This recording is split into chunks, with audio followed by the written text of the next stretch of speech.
예, 국내외 경제 이슈를 알기 쉽게 쏙쏙 알아보는 시간입니다. 목요일의 남자 홍기빈 글로벌 정치경제연구소장님과 함께합니다. 어서 오십시오. 네, 안녕하세요. 예, 방금 전에 나이 계산에 이어서 오늘의 주제도 또 통계 관련한 얘기여가지고 수학 공부를 좀 해야 될 것 같습니다.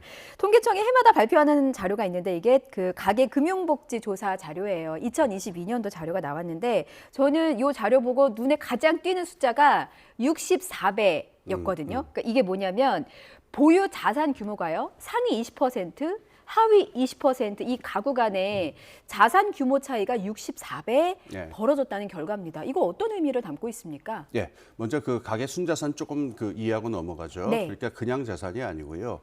우리가 가지고 있는 총자산, 그러니까는 부동산 자산에다가 금융자산 다 합친 겁니다. 예. 여기서 부채를 뺀 거죠. 그러니까 집값까지 들어가는 거예요. 예. 근데 이게 지금 그 상위 20%하고 하위 20%의 비율을 보통 우리가 이제 불평등의 어떤 그 지수처럼 사용을 하는데 예. 코로나 이전까지, 그러니까 2020년 이전까지는 이게 조금씩 개선되는 차원이었다가 지금 64배가 됐죠. 제일 큰 원인이 뭐냐? 그러니까는 우선 두 가지 원인이 있어요. 하나는 예. 지금 청년 가구가 늘어나면서, 청년 1인 가구가 늘어나면서. 예. 근데 이제 그 청년분들이니까는 아직 가계 순자산이 많을 리가 없잖아요. 그렇죠. 이제 막 사회생활 시작해서 월급 받고 할 그렇죠. 때니까. 예. 그러니까 이분들이 다 이제 그 낮은 이렇게 5분이나 이런 쪽으로 들어가니까 요쪽에 그 평균 이게 쭉 낮아진 것도 있는데 물론 가장 큰 원인은 지난 그 코로나 기간 동안에 우선 가장 사람들이 걱정했던 것 자산 가격 불평등이죠. 자산 가격? 예, 그러니까는 부동산, 주식 뭐 다 뛰었습니다만은 말할 것도 없이 우리나라에서는 부동산 값이 가장 많이 뛰었잖아요. 그렇죠. 그래서 저도 보고 깜짝 좀 놀랐는데 작년이나 올해나 이 1분이 그러니까 5분 잘못 말했습니다. 제일 잘 사시는 분들 이분들의 그 순자산이 굉장히 많이 늘었어요. 그러니까 부동산에서 발생한 불평등이 가장 큰 원인이겠죠. 부동산 시장 호황 때문에 결국에는 격차가 더 벌어졌다. 근데 최근에는 부동산 시장이 굉장히 얼어붙어 있고 또 일부 지역에서는 좀 하락세를 좀 보이기도 해서 부동산 시장이 이제 하락세다라고 전망하는 분들도 많더라고요. 그렇게 되면 이 자산 격차는 그러면 더 줄어든다고 봐야 되는 아마 겁니까? 그 작년만큼 심하지는 않을 거예요. 그래서 그 내년엔 뭐 나와봐야겠지만 좀 줄어들긴 할 텐데 이게 아랫부분이 자산이 늘어나야 바람직한 현상이지 뭐 이게 윗부분이 줄어든다고 해서 바람직한 현상이다. 그건 잘 모르겠어요. 그렇군요. 예. 또 다른 눈에 띄는 숫자가 있어서요. 그 숫자도 보겠습니다. 이번에는 6배입니다. 앞서 64배는 보유 자산의 규모였고요. 이번에 6배는 소득의 6배입니다. 이것도 상위 20%, 하위 20%를 갖고 비교를 했는데 상위 20%의 소득이 하위 20%의 소득보다 6배 가까이나 많은 것으로 나타났다. 이것도 격차가 줄어들다가 이제 5년 만에 더 악화됐다고 하는데 이건 또 어떤 의미인가요? 예, 요것도 다시 코로나 얘기로 들어가는데요. 코로나 초기에 이제 저도 그랬습니다만 많은 사람들이 어떤 성장이 어떻게 될 거냐 봤는데 K자형 성장이 될 거다라고 이렇게 좀 냉소적이나 회의적으로 얘기한 사람들이 많았어요. K자가 왜 막대기 두 개가 하나는 위로 가고 하나는 아래로 가잖아요. 그렇죠. 그러니까 위쪽에 사는 사람들은 유동성이 많이 풀리니까 그걸 갖고 자산 가격을 늘려서 더 잘 살게 될 것이다. 근데 아랫부분은 소득이 줄어들기 때문에 노동시장이 얼어붙고 그다음에 여러 가지 경기가 안 좋아져서 이게 내려갈 것이다라고 얘기했는데 말하자면 그 여파라고 할 수가 있습니다. 근데 주목할 게 하나 있어요.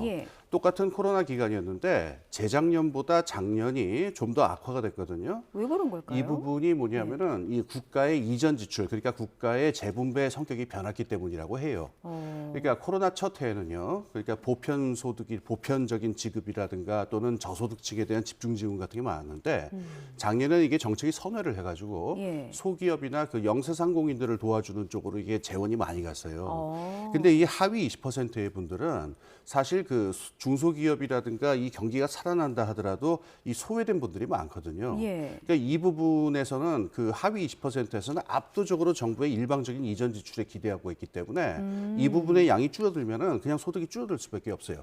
이게 6배가 나타난 가장 큰 이유입니다. 그렇군요. 국가의 정책에 따라서 소득 재분배에도 좀 영향을 미치고 코로나도 참 여러모로 우리를 좀 괴롭게 하는 상황입니다. 말씀해주신 그 현상을 좀 경제 용어로 풀자면 분배 악화 현상이다 또 이렇게 얘기를 하더라고요. 근데 이게 보니까 특히나 은퇴 연령층이 더 안 좋아졌대요. 은퇴 연령층이 안 좋아졌다는 건 어떤 의미입니까? 예, 이렇게 보시면 되겠죠. 그러니까 66세 이상이 될 텐데요.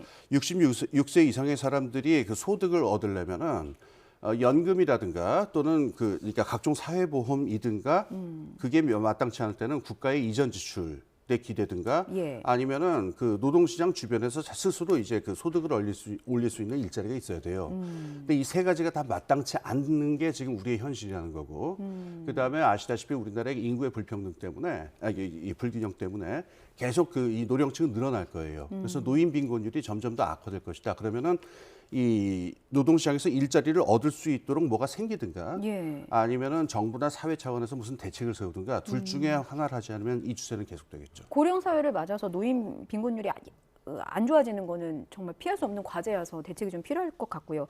그리고 또 보면은 청년층이라고도 걱정이 없는 게 아니더라고요. 예. 이렇게 가구당 평균 부채를 봤더니 올해 9,170만 원 이게 평균 부채래요. 예. 1년 사이에 4%가 넘게 증가했고 특히나 그중에 가장 많이 증가한 세대가 이제 20대라고 합니다. 예. 이거는 어떻게 해석하세요? 그러니까 청년 세대의 그 부채 증가는 이제 그 두 가지 원인으로 볼 수 있는데 예. 사실 같은 겁니다. 첫 번째는 뭐냐면 그 우리가 뭐 영끌족 이야기 많이 했습니다만은 젊은 분들이 이제 자산을 형성을 하려다 보면 이거 근로소득으로 자산을 형성하려면 막막해 보인단 말이에요. 그렇죠. 그래서 이걸 부동산은 너무 거하다 하더라도 최소한 주식이든 코인이든 뭔가 투자를 해야 되겠다는 생각을 많이 하니까 대출을 많이 붙는 부분이 있어요. 예. 두 번째는 요거는 통계에도 나오지 않는 부분인데 예. 지금 우리 사회의 그 사회적 차원에서 그 20대 젊은 분들에게 요구되는 소비 수준하고 실제 소득 수준하고 격차가 크다라고 하는 걸 짐작할 수가 있어요. 그러니까 내가 버는 것보다 더 많은 걸, 더 좋은 걸 소비하려고 하는 성향이 있다? 그렇습니다. 이게 예. 성향이라기보다 이건 사회 문화적인 어떤 분위기인데 그게 문화적으로. 이게 뭐 이제 나이 드신 분들은 옛날에 뭐 보릿고개 얘기도 하고 허리띠 쫄라매는 얘기도 하는데 예. 지금의 사회 문화적인 분위기에서는 젊은 분들이 일정한 소비를 따라가야 되는 그 압력이 있어요. 근데 실제 소득하고 이 사회 문화적인 소비 수준이라 요구되는 소비 수준이라는 게 격차를 보이고 있는 것. 예. 이것도 부채가 늘어나는 큰 원인일 것입니다. 그렇군요. 근데 이런 조사 결과 보면서 아마 시청자 여러분은 이렇게 생각하실 것 같아요. 도대체 상위 20% 누구냐? 다들 나 빼고 돈 다 잘 번다. 뭐 이렇게 생각하실 것 같고 또 이 수치에 포함된 사람은 뭐 내가 상위 20%라고 이거 말도 안 돼 거짓말 뭐 이렇게 예. 좀 의아해하는 분들도 예. 있을 것 같습니다. 근데 소장님 저희와 사전 인터뷰에서 이게 되게 굉장히 중요한 부분이다 이렇게 짚어주셨거든요. 예. 어떤 이유 때문입니까? 그러니까 제가 그 매년 그 가계금융복지게 발표될 때마다 사람들이 깜짝깜짝 놀라는 게 있는데 예. 제가 숫자 두 개만 말씀을 드릴게요. 하나는 뭐냐면은 우리나라의 상위 10% 가계 순자산이 상위 10%에 해당하는 분들이 예. 대략 가계 순자산이 10억 정도가 되면 10%에 들어요. 근데 가계 순자산 10억이다. 이게 많은 돈 같기도 하지만 서울에 살고 있는 분들 중에 자가를 소유한 분들은 대부분 10억이 넘을 가능성이 크거든요. 그러니까 이 얘기를 들은 분들은 깜짝 놀래요. 예. 아니 내가 상위 10%란 말이야. 예. 내가 이렇게 부자였어? 이런 느낌을 들고요. 그렇죠. 두 번째 또 이게 있습니다. 우리나라 그 가계 순자산의 중간값이라는 게 있는데, 예. 그러니까 잘 살지도 않고 못 살지도 않고 딱 중간에 되는 그 액수가 너무 적습니다. 한 2억 5천밖에 안 돼요. 그러니까 이건 서울에서는 뭐 어떤 형태의 주거도 사기 힘든 돈인데, 그런데 사람들이 실제 살아가는 거 보면은 이 수준보다는 자기들이 높은 수준의 사람들이 살고 있는 것 같고, 예. 그러니까 소득이나 자산이 많은 분들도 아 내가 무슨 부자야 이렇게 생각하는 분들이 많은데 예. 이 격차의 그 비밀은 어디에 있느냐? 우리가 가계부채죠. 그러니까 실제 가계부채를 빼고서 순자산을 따져보면은 예. 우리나라 사람들이 생각 밖으로 가난하고 예. 노후 준비가 제대로 돼 있는 분들의 숫자가 노후에 대해서 안심할 수 있는 분들의 숫자가 굉장히 적다라고 하는 것. 요걸 가계금융복지 볼 때마다 조금씩 의식을 했으면 좋겠습니다. 그러니까 이제 수영장 물 빠지면 다 현실이 드러나는 그런 상황인 거네요. 그죠? 그렇죠. 저는 사실 삼겹살 먹을 수준인데 자꾸 스테이크를 먹으면 큰일 나는 노후 대비가 안 되는. 그 스테이크를 자기 돈으로 먹는 게 아니라 이제 빚을 내 가지고 먹을 경우 많은데 아유 먹으면 됐지 이렇게 예. 생각하는 경우가 많다는 거죠. 예, 알겠습니다. 다음 주제로 넘어가 볼게요. 제가 그 경제면 기사 제목을 보다가 이런 표현이 있어서 요거는 소장님께 좀 해석을 받아야 되겠다 생각을 했습니다. 삼성생명과 뭐 신한라이프 등 주요 보험사들이 단기 차입 한도를 늘리는 조치에 나선다라는 제목들이 쭉 있더라고요. 예, 예. 이게 무슨 의미입니까? 예, 의미를 좀 설명을 드릴게요. 예. 이 보험사라고 하는 독특한 금융기관인데 이 보험사라고 하는 거는 아주 장기적으로 발생하는 위험이나 또는 확률적으로 낮게 발생하는 위험에 대비해서 이렇게 돈을 풀링한다고 그러죠. 모아가지고 대비하는 거기 때문에 기본적으로 보험업의 특징은 장기적인 금리하고 예. 또는 이 확률적인 금리, 그 사건에 대한 금리를 매개하는 게 이제 보험사의 제일 큰 임무예요. 그러다 보면은 이 장기적으로 이거를 메꿔야 이게 돈을 준비를 해야 되니까 단기 차입을 하긴 합니다만은 예. 단기 차입은 장기적인 금리보다 이게 높잖아요. 그래서 단기 차입이나 단기적으로 자금을 계속 운용을 해야 됩니다만은 그 한도는 보통 일정 부분을 넘지 않도록 만들려고 해요. 근데 지금 요번에 나온 문제는 얼마 전에 그 레고랜드라든가 이 사태 이후로 우리나라 지금 그 채권 시장이 경색되니까 예. 단기적으로도 일정한 양의 자금은 계속 구할 수 있어야 되거든요. 그렇죠. 근데 여기서 경색이 오면 어떻게 하느냐라고 하는 두려움 때문에 예. 일종의 마이너스 통장이죠. 그러니까는 1년 이하의 한도로 그 차입할 수 있는 돈의 한도를 늘려야 되겠다라고 하는 보험사들이 지금 줄줄이 나타나고 있는 거예요. 그러니까 배고플까봐 다람쥐가 입안에 도토리 막 집어넣고 좀 이렇게 보관해 놓는 그런 예. 상황이라고 보면 되는 거죠.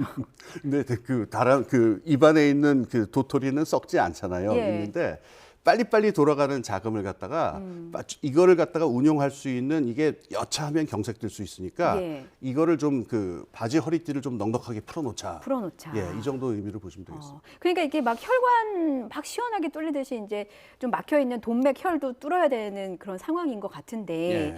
이제 이게 이런 동맥경화 현상이 좀 지속이 된다. 그러니까 자금 경색 우려 때문에 계속 뭔가 좀 막히고 자금 조달이 어렵고 하다 보면 이게 금융위기의 징조가 될 수 있다라는 또 분석도 있어서요. 요거 예. 시각은 어떻게 보세요? 아주 크게 가면 그렇게 될 수 있는데요. 예. 지금 보험사 같은 경우에는 굉장히 큰 금융기관들입니다. 그리고 뭐 신용 부분도 확실하고 보험이 망한다라고 하는 건 금융 시스템 전체가 날아간다는 거니까 예. 이분들은 그래도 뭐 단기 자금을 갖다가 차입하는 거에 별로 어려움이 없을 텐데 진짜 문제는 뭐냐면은 건실하지만 작은 기업들 있죠. 예. 이런 부분은 물론 이제 건실하지 않아 가지고서 자금을 구하지 못해서 파산한다는 것은 건강한 경제의 구조조정 현상으로 볼 수 있습니다만은 예.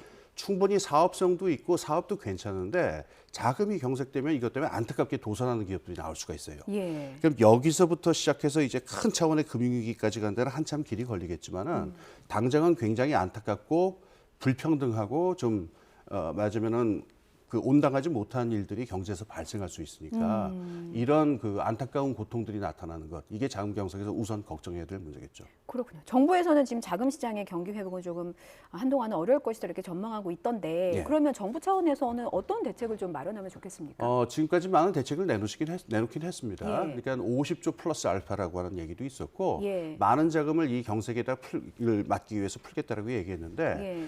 지금은 이런 약속만으로는 좀 부족하지 않은가. 왜냐하면은 이 자금 경색이라는 건 빠른 시일 내에 회복이 돼야 되거든요. 대책이 예. 올바르다면. 예. 근데 레고랜드 사태 이후로 지금까지 계속 이게 조금씩 계속 악화되는 상태가 계속되고 있어요.